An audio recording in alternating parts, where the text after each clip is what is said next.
Halo semuanya, perkenalkan nama saya Sabrina Sakaridan dengan NIM 122-370-019 dari Program Studi Teknik Pertambangan Institut Teknologi Sumatera.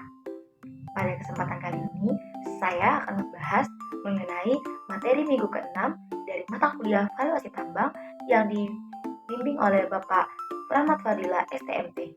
Nah, pada pembahasan ini mencakup beberapa pembahasan tentang analisis kepekaan dan resiko maupun penerimaan negara. Yang pertama, tentang analisis kepekaan atau sensitivity analysis.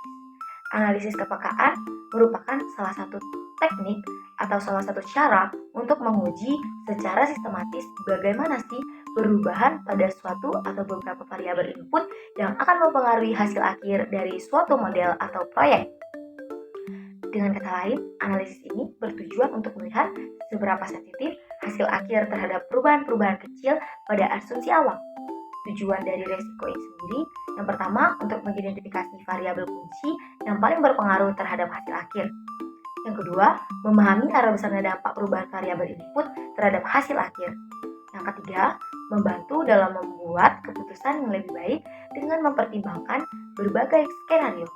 Materi yang kedua yaitu tentang analisis resiko. Analisis resiko merupakan suatu proses mengidentifikasi analisis dan evaluasi potensial resiko yang dapat mempengaruhi suatu proyek atau kegiatan resiko yang dapat berupa peluang positif maupun peluang negatif. Nah, tujuannya yang pertama, mengidentifikasi semua resiko yang mungkin terjadi. Yang kedua, menilai kemungkinan terjadinya resiko atau probabilitas. Yang ketiga, menilai dampak potensial dari resiko. Nah, yang keempat, mengembangkan rencana mitigasi untuk menangani risiko. Nah, materi ketiga yaitu tentang penerimaan negara.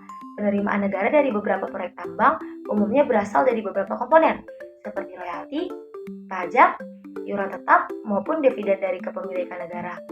Valuasi tambang merupakan valuasi yang harus dilakukan negara untuk menghitung kelayakan secara menyeluruh, terutama karena penerimaan ini dapat mempengaruhi arus kas bersih dari proyek.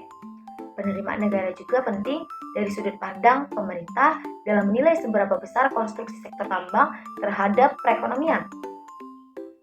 Secara keseluruhan, analisis kepekaan, risiko, maupun penerimaan negara memberikan gambaran yang lebih komprehensif mengenai kelayakan proyek tambang dari sudut pandang investor, pemerintah, maupun masyarakat itu sendiri. Mungkin ini saja materi yang bisa saya sampaikan. Bila saya ada kesalahan dalam penyampaian kata dan penyampaian materi, saya mohon maaf. Terima kasih, Pak.